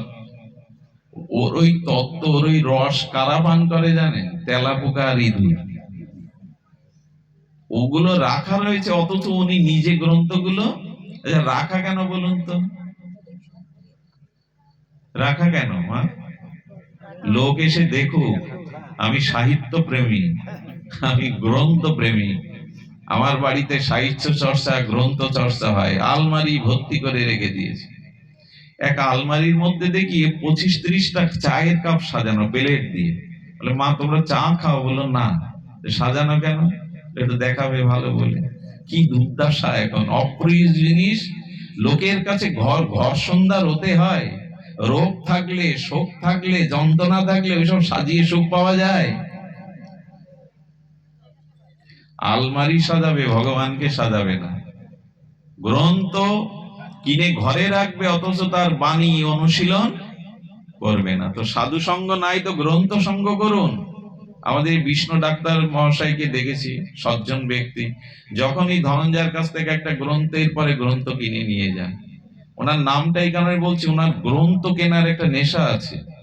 কোন কোন মানুষের কম আছে, গ্রন্থটা একটা পৃষ্ঠা করে দেখুন, একটা শ্লোক এক এক দিন দেখুন, এতে সৎসঙ্গ হয়ে যাবে। কারণ গ্রন্থ এগুলো বই না, এগুলো পেজে ছাপানো কোনো সাধারণ অক্ষর না, এগুলি ভগবান অক্ষর ব্রহ্মরূপে গীতা ভাগবতের মধ্যে এসে অবস্থান করছেন। এই যদি প্রতিদিন সাধু সঙ্গ না পান, নামের সঙ্গ করুন, হরি নামের সঙ্গ, গ্রন্থের সঙ্গ করুন, একটা তো কিছু করুন। আমি আজকে দুপুরেই কথাটি বলছিলাম, আচ্ছা মানুষের খাদ্যের সাথে ক্ষুধার কি সম্পর্ক? খাদ্যের সাথে ক্ষুধার কি সম্পর্ক? খাদ্যের সাথে ক্ষুধার সম্পর্ক হলো খাদ্য ক্ষুধা নিবৃত্তি করে, ক্ষুধা মিটায়, এই তো। আচ্ছা, ভগবান যদি কারো ক্ষুধা না দিত, কেউ খাদ্যের খোঁজ করতো? প্রয়োজন থাকতো? তার মানে খাদ্যের সাথে ক্ষুধার একটা সম্বন্ধ আছে, আছে কিনা বাবা? আচ্ছা, এই সম্বন্ধ কি কেউ জোর করে করিয়ে দিয়েছে ঘাট ধরে, বা কেউ উপদেশ দিয়ে? ক্ষুধার সাথে খাদ্যের সম্পর্কটা কেউ জোর করে দিয়েছে আমাদের? ওটা স্বাভাবিক, স্বাভাবিক কিনা? তো সুধীমণ্ডলী, ক্ষুধা যেমন খাদ্যের দ্বারা নিবৃত্তি হয়, আর দেখবেন আপনি এক গ্রাস অন্ন মুখে তুলবেন, 3টে কাজ একই সাথে হবে। কি হবে? ওই এক গ্রাস খাদ্যে ক্ষুধাটা কিছুটা নিবৃত্তি হবে। দ্বিতীয়, ওই খাদ্য মুখে তুলে প্রিয় খাদ্য খেতে গেলে একটা তুষ্টি আসে, একটা সন্তুষ্টি আসে। প্রিয় খাদ্য আমি গ্রহণ করছি, সন্তুষ্টি আছে। আর ওগুলো ভেতে গেলে রক্ত মাংসে অস্থির দ্বারা কিছুটা পুষ্টি হয়। তাহলে কি হলো? এক গ্রাস মুখে অন্ন বা খাদ্য তুলে দিলে তুষ্টি, পুষ্টি, ক্ষুধা নিবৃত্তি হলো। এখন যদি বলি দেহের ক্ষুধার সাথে আমাদের মধ্যে আর একটা ক্ষুধা আছে, সেটা হলো আত্মার ক্ষুধা। এখন কি আপনারা দেহের ক্ষুধা মিটাচ্ছেন? এখন এখানে কিসের ক্ষুধার খাদ্য পাচ্ছি আমরা? মন বা আত্মার। এখানে তো বাইরের খাদ্য এখন খাচ্ছি না। যেমন আত্মারও একটা ক্ষুধা আছে। দেহের খাদ্য না দিলে যেমন মানুষ দুর্বল হয়ে পড়ে, ইন্দ্রিয়গুলো শিথিল হয়ে যায়, তারা চলা দেখবার ক্ষমতা থাকে না, তেমন আত্মারও একটা খাদ্য আছে। ওটা কত জন্ম মানুষ দেয়নি, না দিতে দিতে আত্মা অপ্রসন্ন হয়ে গেছে। আত্মার মধ্যে সুপ্রসন্নতা নাই, কারণ আত্মার খাদ্যই তো দেননি। সেই আত্মার খাদ্যই হলো হরি কথা, হরি নাম, ভগবানের দিব্য নামাদি হরি কথাদি হলো আত্মার খাদ্য। এখন মাটিতে বসেছেন, মশার কামড়ে বসেছেন, অথচ এখন ক্ষুধা তৃষ্ণা বাড়ির কথা মনে নেই, কারণ আত্মা এখন প্রসন্ন হচ্ছে হরি কথার দ্বারা। সেই আত্মার ক্ষুধা দেই তো। আচ্ছা, বাইরের ক্ষুধার সাথে খাদ্যের কেউ প্রেরণা দেয় না, উপদেশ দেয় না, কিন্তু 3 বেলা তো আমরা কোনো না খাদ্য খাই। আর এত সাধুরা বলছে, এত গীতা বলছে আত্মার খাদ্য হরি নাম, আত্মার খাদ্য হরি কথা, এত প্রেরণা দিয়েও কেন ওই খাদ্য নিচ্ছেন না? তার মানে আমরা আদৌ আমাদের ভিতরে ওই বোধ, জ্ঞান, চেতনা এখনো জাগেনি যে দেহের ক্ষুধার সাথে খাদ্যের একটা সম্পর্ক আছে, তেমন আমার মনের ক্ষুধার সাথে, আমার আত্মার ক্ষুধার সাথে হরি নাম হরি কথারও একটা সম্পর্ক আছে। সেটা নেই কই সুধীজন। এই জন্য নিবেদন করব যে ক্ষুধার সাথে খাদ্যের, আচ্ছা রোগের সাথে ওষুধের কি সম্পর্ক? রোগের সাথে ওষুধের কি সম্পর্ক? রোগ নিরাময় হয় বলেই তো ওষুধ। মানুষ জমি বেচে, ঘর বেচে ওষুধ কেনে যাতে রোগ নিরাময় হয়। এখন বাইরের এই ওষুধ তো তুমি ওষুধের সাথে রোগীর সম্পর্ক, ঔষধ আর রোগী, এ দুটো সম্পর্ক। তেমন আমাদের ভিতরেও রোগ আছে। এ রোগ ভবরোগ। কি নাম বললাম? ভবরোগ কাকে বলে? এই যে বারবার মার গর্ভে জন্মানো, বারবার মৃত্যুবরণ করা, কতবার এই জগতে জন্মাচ্ছি, মরছি, কর্মফল ভোগ করছি, মৃত্যু, শোক, জরা ব্যাধি ভোগ করছি, এই বারবার জগতে আসা যাওয়ার নামই হলো ভবরোগ। এই রোগের ওষুধের সাথে যুক্ত হবেন না, সে বেলায় কারো আমাদের সাড়াই নেই। এই ভবরোগ দূর হয় শ্রীগুরু চরণাশ্রয় করলে, সাধুগুরু বৈষ্ণবের মহৎ কৃপা নিলে, আর তাদের কৃপা নিয়ে ভগবানের ভজন সাধনের দ্বারা এই হরিনাম ঔষধ এটা মৃত সঞ্জীবনী, মৃতকেও বাঁচাতে পারে। একথা বেশ কিছুদিন মহাপ্রভুর লীলাতেও আমরা দেখেছি, কত মৃত হরিনামের দ্বারা জীবন পেয়েছে, পাষাণ ও মানবী হয়ে গেছে হরিনামের দ্বারা। তো হরিনাম, হরি কথার ওষুধ। ভবরোগ সারাবার জন্য যে সম্পর্ক করতে হবে, কথার সাথে এখন আপনাদের সম্পর্ক করতে কেন এসেছেন এই ঔষধ যেমন রোগীকে সুস্থ করে দেয়, তেমনি আমাদের জীবনে এই ভবরোগও নিরাময় হতে পারে ভবরোগের মহৌষধি হরিকথা, হরিনাম গ্রহণ করলে। সেই চেষ্টাটা কই আমাদের? আচ্ছা, ঔষধ রোগীর মধ্যে আরেকজন জড়িত, তিনি হলেন ডাক্তার। তো তেমন ভবরোগের ঔষধ হরিকথা, হরিনাম। আর আমি ভবরোগী, কামনা বাসনা রোগী, এখানে মাঝখানে গুরুরূপ ডাক্তার লাগবে। তার নির্দেশ অনুযায়ী আপনাকে ভজন সাধন করতে হবে। দেখুন, গুরুদেব যদি কানে হরিনাম না দেয়, সে হরিনাম বলবতী হয় না। শুদ্ধ গুরুদেবের দ্বারা পরম্পরার ধারায় মন্ত্র নিতে হবে, গুরু মুখেই হরিনামটা কানে নিয়ে জপ করতে হবে। আর এই মহাপ্রভু নিমাই আমাদের গৌর হরি নবদ্বীপে শচী সিন্ধু গর্ভ মাঝে আবির্ভাব হয়ে দুধ টেনে খাচ্ছে না। শচীমা চিন্তায় পড়ে গেছে, নিমাই কেন বুকের দুধ টেনে খায় না। চিন্তিত হয়ে অদ্বৈত আচার্য প্রভুকে সংবাদ দিয়েছেন, প্রভু দেখুন তো আমার নিমাই বুকের দুধ টেনে খাচ্ছে না। মাকে সরিয়ে দিয়ে প্রভুকে জিজ্ঞাসা করছেন, প্রভু তুমি তো আমার কাছে, আমি তো কেঁদে কেঁদে সেদে তোমায় এনেছি, লুকিও না, তুমি মায়ের দুধ পান করছো না কেন? কি বললো জানেন? আমার মার কানে এখনো হরিনাম যায়নি। নিজেকে দিয়ে শিক্ষা দিতে হয়, বাইরের কাউকে। মহাপ্রভু তাই করছেন, বললেন আমার মায়ের কানে আপনি হরিনাম দিন, ওনার কানে এখনো হরিনাম যায়নি। তো মহাপ্রভুর মা শচী দেবী, তারও দুধ খাচ্ছেন না, কানে হরিনাম যায়নি। এই জন্য বিবাহের আগে দীক্ষা প্রয়োজন, স্বামী স্ত্রীর মধ্যে সদ্গুরুর আশ্রয় প্রয়োজন। এমনি এমনি হবে না। কি অদ্ভুত আমাদের বুদ্ধি! গান শেখানোর জন্য গানের মাস্টার, অঙ্ক শেখানোর জন্য অঙ্কের মাস্টার, 5 সপ্তাহ করে মাস্টার, কিন্তু জীবনটাকে সুন্দর করার জন্য, প্রকৃত মানুষ করার জন্য গুরুরূপ শিক্ষক মাস্টারের কাছে আমরা পাঠাই না। 5 সপ্তাহ করে প্রাইভেট মাস্টার এক এক সাবজেক্টে, অথচ জীবনটা সুন্দর করার জন্য শ্রীগুরুরূপ শিক্ষকের কাছে। কোন সন্তানদের বলি, যা অমুক গ্রামে ওই বৈষ্ণব আছে, বাবু আছেন, উনি পাঠ করেন, যা ওখানে যা, ওনার কাছ থেকে একটু কিছু শিখে আয়, জেনে আয়। কি করে মঙ্গল চাই আমরা, কি করে সংসারে শান্তি চাই আমরা? এটা কি ছেলের হাতের মোয়া যে কেড়ে নিলাম? শান্তি কি এরকম বস্তু এমনি এমনি আসবে? যা করার তা তুমি করছো না, কি করে শান্তি হবে? আমি খুব বেশি উচ্চাঙ্গের কথা না বলে এইটুকু বলতে চেষ্টা করছি, পরিবার বাঁচান। সংসারে স্বামী স্ত্রীর মধ্যে কিছুটা ধর্মীয় বোধ অনুশীলন আনুন। মাঝে মাঝে গৃহ সেবা হরিকথা আয়োজন করুন, শুদ্ধ ভক্ত একটু ভাগবত পাঠের আয়োজন করুন। এর দ্বারা ধীরে ধীরে সংক্রামিত হবে আপনার মধ্যে এই চেতনা। এই জন্য ভক্তির প্রথম জিনিস হলো বেদ কর্মকৃত কোন ব্রাহ্মণ বৈষ্ণবের আশ্রয় গেলে আপনার জীবনে ধর্ম শুরু হবে, অনুশীলন। আর যখনই গুরু কৃপায়, বৈষ্ণব কৃপায় আপনার ভিতরে ধর্ম অনুশীলন হবে, তখন অধর্ম দূরীভূত হয়ে আপনার ভিতরে ভগবত প্রেম ভক্তি উদয় হবে। এই ছাড়া অন্য পথ নাই, এই ছাড়া অন্য কোনো পথ নাই। এই দেখুন, রামচন্দ্র বনবাসে, কিন্তু পঞ্চবটির বনে সীতা লক্ষণকে নিয়ে হরি কথা বলছেন। এই দেখুন, বনেও প্রভু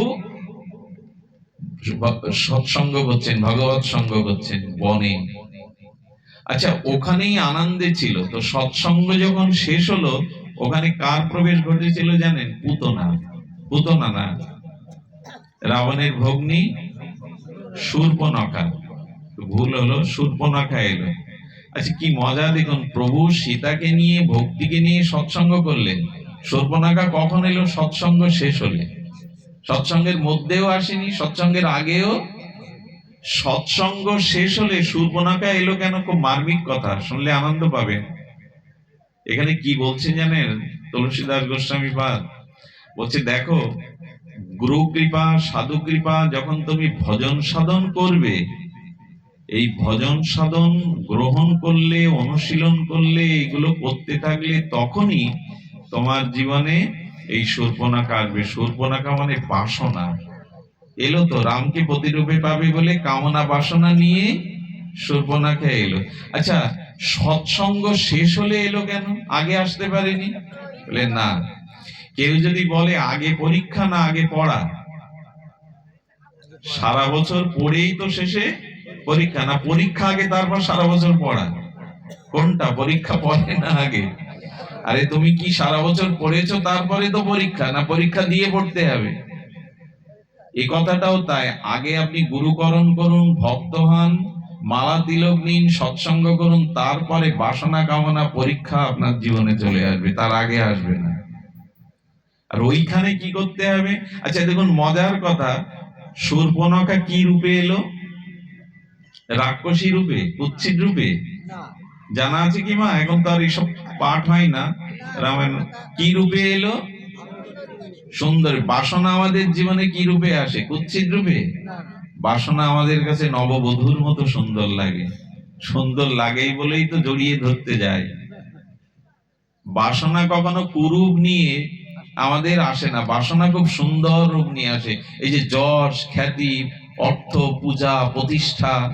হ্যাঁ? বাসনা কেমন জানেন? আমি বহুদিন ধরে হয়তো ধর্ম করি, নাম অনুশীলন করি, পাঠ করি, আমার জীবনে মাঝে মাঝে যখন অধর্ম আসে, তখন মনে করি এই একটু অর্ধেক এই অধর্ম করলেও কিছু যায় আসবে না। অনেক দিন ধরে তো ধর্ম করছি, অনেক দিন ধরে তো মানুষের বিশ্বাস অর্জন করেছি। কামনা বাসনা গুলো তখন সুন্দর হয়ে এসে ধরা দিতে চায়। কি সংকেত দেখুন রামচরিত মানসে। আগে সঙ্গ হলো সীতারূপ ভক্তিকে নিয়ে, লক্ষণ রূপ বৈরাগ্যকে নিয়ে, তারপরে শূর্পণখা এসে হাজির হলেন। কামনা বাসনা এসে কি বলে জানেন? শূর্পণখা প্রথমে বলছেন, আপনার মতো শ্রেষ্ঠ পুরুষ এ জগতে আর নাই। ব্রহ্মা তখন বলছেন, এই তো রাক্ষসের মুখে হরিনাম। ভগবান তো সব শ্রেষ্ঠ হবেন, তিনি তো পরম পুরুষোত্তম হবেন। ব্রহ্মা মাথায় দিয়ে বলছে, কাজ হয়েছে। প্রভুর দর্শনে শূর্পণখা এবার স্তুতি করতে শুরু করে, তমাদি দেব পরমং পুরুষ। এরপরে কি বললো জানেন? এই দেখুন, সুন্দর রূপ ধরে আসলে কি হবে, বাসনা কি বলে দেখুন। পরে বলতে, আমার থেকে সুন্দরী ভালো রমণী আর এই পৃথিবীতে নেই। বাসনা প্রথমে সুন্দর হয়ে আসে, এরপর নিজের রূপ প্রকাশ করে, নিজের রূপ প্রকাশ করে। আমার থেকে সুন্দর সুন্দরী এ জগতে কোনো তোমার থেকে সুন্দর পুরুষ যেমন নেই। আচ্ছা, রামচন্দ্র কি করছে তখন জানেন? শূর্পণখার দিকে না তাকিয়ে সীতার দিকে তাকাচ্ছেন। পাশে তো সীতামা আছে।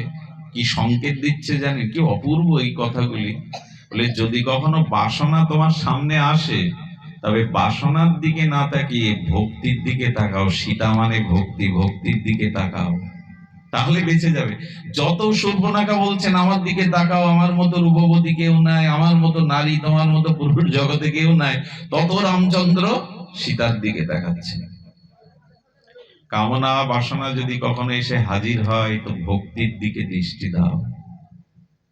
এর একটা কথা আমি শুনেছিলাম মহাপুরুষে, কারো ভিতরে যদি কাম জাগে না, হঠাৎ করে কাম জেগে গেল কোনো প্রদৃশ্য দেখে ইত্যাদি, তখন নিজের গর্ভধারিণী মায়ের মুখটা মনে করে 12বার মা উচ্চারণ করবেন।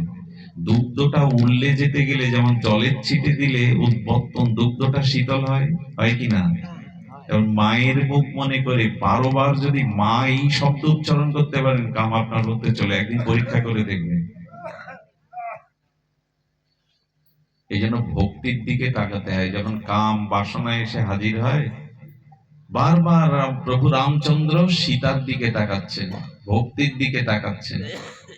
ভাগবতটা জীবন, ওই যে বললাম সংস্কারের কৌশল। জীবন সংস্কার ভাগবত না শুনলে, গীতার জ্ঞান না নিলে, ভাগবত জ্ঞান না নিলে, আমাদের পার্শ্ববর্তী ধর্ম ওরা দেখবেন, ওরা ধর্ম বলতেই বুঝে আলোচনা, ওদের ধর্মীয় আলোচনা, আলোচনায় শত শত হাজার হাজার। কিন্তু হিন্দু ধর্মের অভাব হলো এই ভাগবত পাঠের, গীতা পরিচর্যার, গীতা আলোচনা। আলোচনা মানে আলোকে চেনা। অর্জুনের মোহ দূর হয়েছিল যজ্ঞের দ্বারা না, দানের দ্বারা না, তীর্থ পর্যটনের দ্বারা না, ভগবানের বাণীর দ্বারা। পরীক্ষিত মহারাজ দুর্লভ গোবিন্দ চরণ 7 দিনে পেয়ে গেল হরি কথার দ্বারা।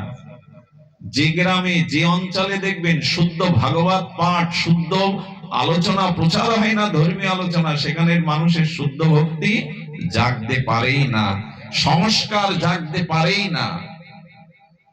আজকাল আমাদের পূজা পার্বণ যেগুলি হয়, হতে হবে, দশবিধ সংস্কারে আমাদের পূজা পার্বণ 12 মাসে 13 থাকবে, কিন্তু পূজা পার্বণ গুলো আনন্দ আছে, মিলন আছে, হই হুল্লোড় আছে, কিন্তু জানা বুঝার অবস্থাটা ওখানে, শাস্ত্র জ্ঞানের কোন অনুশীলন ওখানে, বরঞ্চ পূজা পার্বণ গুলো আজকাল আমরা কদর্য করে বসেছি। তুষের ঠাকুর হয়, এ করা নিষেধ শাস্ত্রে, কাঁচের ঠাকুর, আর তাই দেখতে হাজার হাজার, এগুলো সব অবভ্রংশ, উচিত নয়। প্রতিমা করতে হবে দারু দিয়ে, মৃত্তিকা দিয়ে, ধাতু দিয়ে, কাষ্ঠ দিয়ে, লৌহ, লেপ্য, লেখ্য, মণিময়ী, দারুময়ী। তুষ দিয়ে ঠাকুর তৈরি করা বিধান শাস্ত্রে দেয়নি, কাঁচ দিয়ে ঠাকুর তৈরি করার বিধান দেয়নি। পূজার আসলে অশ্লীল গান বাজনা বাজাবার আদেশও শাস্ত্র দেয়নি। একদিন কালী পুজো করে সেখানে যাত্রা দেবেন, গানের কনসার্ট দেবেন, এরকম নিয়ম নাই বেদে, এরকম নিয়ম ঔষধে নাই, আমরা করে বসেছি। এই জন্য পূজা পার্বণের দ্বারা কতটুকু আমাদের জ্ঞান বিজ্ঞান চর্চা হয় আমার জানা নাই। এগুলো করতে হবে। পূজা মানে মিলন, পূজা মানে দৈনন্দিন জীবনের একঘেয়েমি থেকে মানুষের মুক্তি পাওয়া, এগুলো করতে হবে। কিন্তু তার মধ্যে দিয়ে ধর্ম যদি না জাগে, চেতনা যদি না জাগে, ধর্মীয় অনুশীলন যদি না জাগে, তবে 2-4 দিনের আনন্দে জীবন সুন্দর হতে পারে না। হই হুল্লোড়ের দ্বারা জীবন এগিয়ে যেতে পারে না, উদ্ধার হতে পারে না। শ্রীধাম নবদ্বীপে যান, শ্রীধাম বৃন্দাবনে যান, প্রত্যেকটি ধামে যান। আজকে এই যে সারা বিশ্বব্যাপী তোলপাড় হয়ে যাচ্ছে আমাদের প্রয়াগে কুম্ভ, এখানেও দেখবেন প্রতিটা সত্রে সত্রে প্রায় হরিকথার আয়োজন। বড় বড় মহাত্মারা, দিগ্বিজয়ী পণ্ডিতগণ, জগৎ আচার্য গুরুগণ হরিকথা বলছেন। বলে দেখো, গঙ্গায় ডুব দিলে, কুম্ভে স্নান করলে পাপ যেতেও পারে, নাও যেতে পারে, তোমার যদি শ্রদ্ধা না থাকে, অপরাধ থাকে, কিন্তু হরিকথা শ্রবণ করলে হৃদয় নির্মল হবেই হবে, হৃদয় পবিত্র হবেই হবে। হরিকথাতে স্নান কুম্ভ স্নানের থেকে আরো মহান। গঙ্গা স্নান করলে তবে পাপ দূর হয়, আর সাধু দর্শন করলেই চিত্ত পবিত্র হয়। দর্শনে পবিত্র করো, এই তোমার গুণ। এই জন্য সাধু সঙ্গ দরকার, ভাগবত পর্যালোচনা দরকার, এগুলি বাড়ান। অনেক মাকে দেখেছি রান্না করে তো মোবাইলে হরিকথা, এই অভ্যাসটা অন্তত বাড়ান। ওই যন্ত্রটা তো আমাদেরকে বিপরীত দিকে নিয়ে যাচ্ছে, ওর দ্বারা আবার সুগামীও হওয়া যায়, ওটা কাজে লাগান।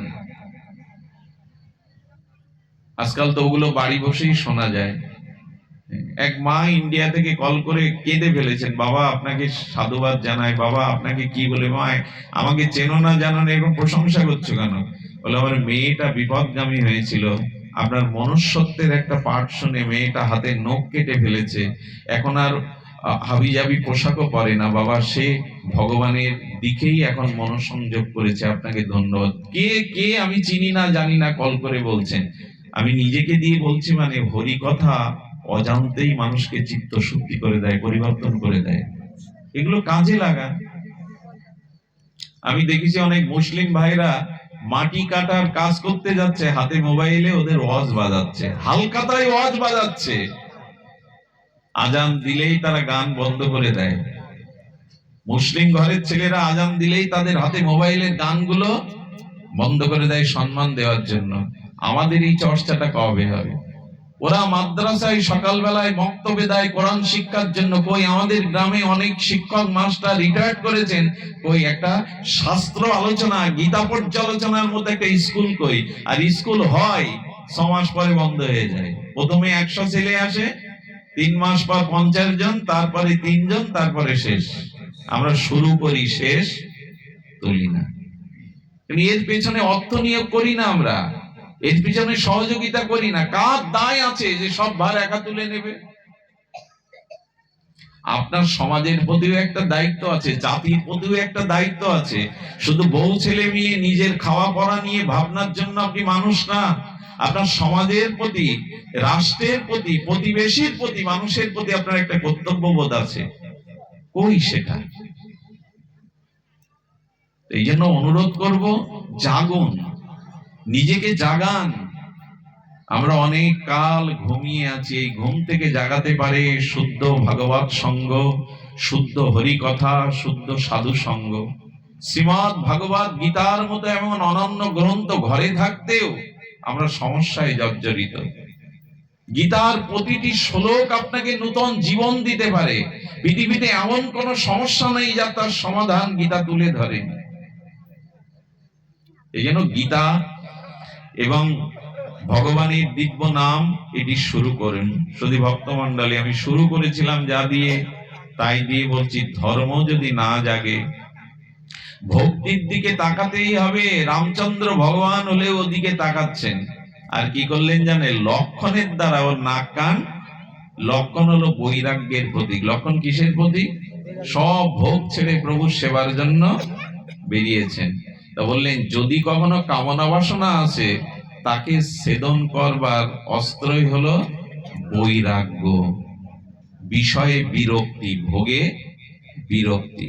এই বৈরাগ্য যার জীবনে নেই, সে কিন্তু ভক্তি লাভ করতে পারবে না। অবশ্য ভক্তি এলে বৈরাগ্য আসে, আবার বৈরাগ্য বা চেতনা না থাকলে ভক্তি আসতে বিলম্ব হয়। এই জন্য লক্ষণকে সাথে রেখেছেন প্রভু। কেন? প্রভু নিজে কাটতে পারতেন না নাঙ্কার? জগৎকে শিক্ষা দিচ্ছেন, বাসনা যখনই আসবে তখন বৈরাগ্যের দ্বারা তা ছেদন করো। আর সবশেষে বলে যায়, সব থেকে বড় অস্ত্র কামনা বাসনা ছেদন করে প্রেম ভক্তি পাওয়ার এই কলিযুগে একমাত্র হরিনাম। নাম চিন্তামণি কৃষ্ণ চৈতন্য রস বিগ্রহ, পূর্ণ শুদ্ধ নিত্য মুক্ত অভিন্ন আত্মানমিন। এই জন্য বলছেন, কলিকালে নাম রূপে কৃষ্ণ অবতার, আর কোন ধর্ম কইলে না হইবে পার। এই জন্য নাম আশ্রয়টি করুন। আমি আপনাদের ভাগবত থেকে দৃষ্টান্ত দিচ্ছি, খুব ধ্যান দিয়ে শুনুন, আমি বিশ্রাম দিয়ে দেবো, খুব ধ্যান দিয়ে শুনুন কথাটি। নৃগ মহারাজ, নৃগ রাজা লক্ষ গাভী দান করেছিলেন, তাতে ফল হলো কি জানেন? গিরগিটি হয়ে জন্মাতে হলো। পুণ্য কর্ম করলে, দান কর্ম করলেন, যাগযজ্ঞ করলেন, অথচ হরিনাম আশ্রয় করলেন না, তার পরিণাম দেখুন। নৃগ লক্ষ গাভী দান করেছে, যাকে দান করেছেন সেই দানের গাভী থেকে আর একটা গাভী এসে দান যেটা দেবে সেই গাভীর মধ্যে মিশেছে। এখন ওই গাভীর সাথে এই আগের দানের গাভীটা উনি ব্রাহ্মণকে দান করেছেন। পূর্বে যাকে দান করেছিলেন তিনি এসে বলছেন, আমাকে দান করা গাভী আবার আপনি অন্যকে কেন দান করলেন? এই অসন্তোষ বলেন, আমি আরো গাভী দিচ্ছি। আমার বলে, না, আমার দানের গাভী কেন আপনি ভুল করে হলেও তার দ্বারা ব্রাহ্মণ মুনির অভিশাপে গিরগিট্টি হয়ে কত কাল ওই এর মধ্যে, কুয়োর মধ্যে ভগবান শ্রীকৃষ্ণ উদ্ধার করেছিলেন অনেক কাল পরে। শুধু দান করলে হবে না, তার সাথে হরিনাম চাই। এবং এরকম দৃষ্টান্ত অনেক আছে। যাগ যজ্ঞ যাই করুন আপনি, পুণ্য কর্ম, তীর্থ পর্যটন, নাম বিনা কলিকালে অন্য গতিও হবে না। নাম আশ্রয় করতেই হবে। আপনি যজ্ঞ করুন। এই জন্য কলিকালে যে কোনো ধর্ম অনুষ্ঠান, শ্রাদ্ধাদি যে কোনো কর্মে যদি একবার হরিনাম উচ্চারণ না হয়, সব নিষ্ফল। এই জন্য তো মহাপ্রভু বলছেন শাস্ত্র উদ্ধৃত করে, নাস্তেব্য নাস্তেব্য 3 বার বলার কারণ কি? গতি নাই, গতি নাই। যজ্ঞ করলেও হবে না, তপস্যা করলেও হবে না। আপনি চিন্তা করতে পারেন, গৌতম ঋষির স্ত্রী অহল্যা সাধারণ সতী। ইন্দ্র যখন তার স্বামীর রূপ ধরে এলো, সতী নারী বুঝতে পারে না পরপুরুষের স্পর্শ? বুঝতে পেরেছিল, কিন্তু সে সময় বিবেক কাজে লাগায়নি। মুনির সতী স্ত্রী হলেও তাকে পাথর হতে হলো, শিলা হতে হলো। কেন জানেন? সতী ছিল, মুনির স্ত্রীও ছিল, কিন্তু ভগবান নাম ব্যতীত কাউর রক্ষা করে না। আবার চিন্তা করুন, ব্রহ্মা, আমরা দেব দেবতাদেরও দেখেছি, মুনি ঋষিদেরও পতন হতে দেখেছি, কিন্তু ঠাকুর হরিদাসের সামনে লক্ষ্য হীরা যখন গেল, হরিদাসকে পরাস্ত করতে পারেনি, বরঞ্চ হরিদাসের কাছেই পরাস্ত হয়ে গেল। তার কারণ কি? অনেক দেবতা পারেনি, অনেকেই পারেনি, ঠাকুর হরিদাস পারলো কেন? তার সাথে নাম ছিল। আপনাদের নিবেদন করব, হরি নামটা জিহ্বায় নিতেও যদি এখনো অলসতা থাকে, তাহলে আর কি বলার আছে, কি করার আছে? পরকালে কোথায় যেতে হবে, আবার সিগাল কুকুরে জন্ম নেব কিনা জানি না, অন্তত নামটাকে আগলে ধরুন। জিহ্বাটাকে নাড়াতেও যদি এ যুগে অলসতা থাকে, আর কি করার আছে? এত ভগবান বলছেন আমি নিরাকার ছিলাম, আকার হলাম, আমি বৈকুণ্ঠ ছিলাম, আমি রাম হয়ে এলাম, কৃষ্ণ গৌর হয়ে এলাম, তারপরে আমাকে না পেলে আমি বিগ্রহ রূপে তোমার ঘরে এলাম, তারপরেও যদি না পারো আমি জিহ্বায় নাম রূপে এলাম, তাও যদি গ্রহণ না করো তো কি করার আছে? কত কৃপা করে আমার জিহ্বায় আসছেন। একবার কৃষ্ণ নামে লক্ষ কোটি অশ্বমেধ যজ্ঞের সমানও না। কেউ যদি এক কৃষ্ণ নামের সাথে 1,00,000 অশ্বমেধ যজ্ঞে সমান করে, সে নাম অপরাধী হয়ে যায়। এত বড় নামের মহিমা, সেই নামই আমরা নেই না। এই জন্য দয়া করে নামাশ্রয় করুন। নাম, এই যে কলকাতার এক বুড়িমা ছিলেন, পাহাড়ি বাবার মন্ত্র শিষ্যা, তিনি এত হরিনাম করতেন মালা নিয়ে, কি হলো জানেন? 20 বছর পরে হাতটা বেঁকে গেল, হাত আর সোজা হয় না। ওই যে এইভাবে মালা করত।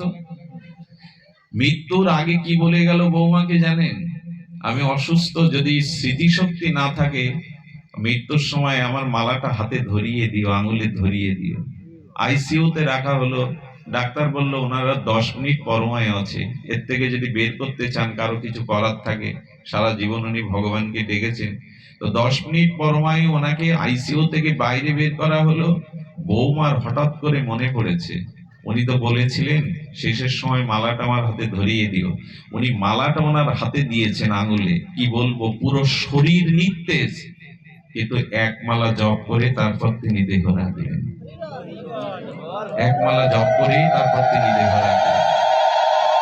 এই যে এটা কেন হয়? আচ্ছা, অনেক ভক্ত মৃত্যুর সময় স্মৃতিশক্তি থাকে না, বাকরুদ্ধ হয়ে যায়, কথা বলতে পারে না, তো সারা জীবন তোমার নাম করলো প্রভু, এখন তার বাক্য কেন কেড়ে নিলে? ভগবান বললেন, আমার কোন নামাশ্রয়ী ভক্ত যদি মৃত্যুর সময় আমার নাম স্মরণ করার ক্ষমতা না থাকে, তখন আমি তার হৃদয়ে বসে তার হয়ে নামটা করিয়ে দেই। তখন দায়িত্ব থাকে আমার, আমি নামটা করিয়ে নেই তার হয়ে, তাকে তখন নাম করতে হয় না। হরিদাস ঠাকুরের 22 বাজারে বেত্রাঘাত করে নদীতে ভাসিয়ে দেওয়া হয়েছে, নিস্তেজ, কিন্তু হরে কৃষ্ণ হরে কৃষ্ণ। একবার নামটিতে আগলে ধরুন। পুতনাকে কৃষ্ণ বলেছিল, পুতনা এখন ছাড় ছাড় করলে কি হবে, যে একবার আমাকে ধরে আমি তাকে আর, একবার নাম ধরে দেখুন, নাম আপনাকে ছাড়বে না। এই কথা ঠাকুর হরিদাস বলেছেন, আমি নাম ছাড়তে চাই, কিন্তু নাম আমাকে, আমাদের এই দশা কবে হবে? এই জন্য নিত্য নিরন্তর ভগবানের নামটা চলতে ফিরতে নিন। সূচি অসুচির প্রশ্ন নয়, যথা তথা যে কোনো অবস্থাতে জিহ্বাটাকে নাম নিতে শুরু করুন। এর থেকে করুণা আর কোন যুগে হয়নি। প্রণমঃ কলিযুগ সর্বযুগ সার। কেন এই যুগ সার? কেন সত্য যুগের মনি ঋষিরা ওই মহাপ্রভুর কলিযুগে, নিতায়ের কলিযুগে, হরিনামের কলিযুগে আসতে চেয়েছেন? একটাই কারণ, এই যুগে নামের দ্বারা প্রেম ভক্তি পাওয়া যায়, নামের দ্বারা দুর্লভ ভগবত চরণ পাওয়া যায়। আপনাদের অনুরোধ করব, এই যুগে কানটা খাড়া করে সাধুমুখে হরি কথা শুনবেন আর জিভটা নাড়াবেন। এই কানটা খাড়া করার, জিভটা নাড়ানো, এটাও যদি অলসতা হয়, তাহলে আর বলবার কিছু নেই, তাহলে আর পথ পাবো না মৃত্যুর পরে। এই জন্য ভগবানের নামটাকে নিত্য নিরন্তর, একদিনে কিন্তু হবে না, অল্প অভ্যাসে হবে না, ভুলে যাবেন, কিন্তু করতে থাকুন। নিত্য নিরন্তর নামটাকে নিত্য নিরন্তর করতে থাকুন। এই নামের মধ্যে দিয়ে সারা জীবন হরিদাস হরে কৃষ্ণ কৃষ্ণ কৃষ্ণ হরে হরে, হরে রাম রাম রাম হরে জপ করলেন। তিনি দেহ যখন প্রস্থানে যাবেন, তিনি মহা প্রস্থানে যাবেন, তখন কি বললেন? শ্রীকৃষ্ণ চৈতন্য শব্দ করিতে উচ্চারণ, নামের সহিত প্রাণ করিল উৎক্রামণ। কেন শেষে শ্রীকৃষ্ণ চৈতন্য বললো কেন? সারা জীবন হরে কৃষ্ণ নাম করে এলো, শেষে কেন শ্রীকৃষ্ণ চৈতন্য বলিতে বারবার কেন বলছে? কেন বলছে জানেন? নাম করলে শেষে নামীকে পাওয়া যায়। মহাপ্রভু হলো রাধা কৃষ্ণ মিলিত নামময় বিগ্রহ, প্রেমময় বিগ্রহ। এই জন্য নাম আজ নামীকে আমার কোলে এনে দিয়েছে। নাম আজ হৃদয়ে ধরিব তোমার ও কমল চরণ, নয়নে হেরিব তোমার ও চন্দ্র বদন, জিহ্বায় উচ্চারিব শ্রীকৃষ্ণ চৈতন্য নাম, এই রূপে ইচ্ছা মোর ছাড়িব পরাণ।